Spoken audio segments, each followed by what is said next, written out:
Білімпаз арнасына қош келдіңіздер. Бүгінгі видеода фото арқылы күн атауын тауып көрейік. Барлығы 20 сұрақ, ойлануға 5 секунд уақыт беріледі. Дайын болсақ, кеттік, бастаймыз.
Осымен сұрақтар аяқталды.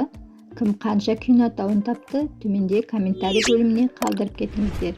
Видео пайдалы болса, арнаға тіркеліп кетуді ұмытпаңыздар. Келесі кездескенше сау болыңыздар.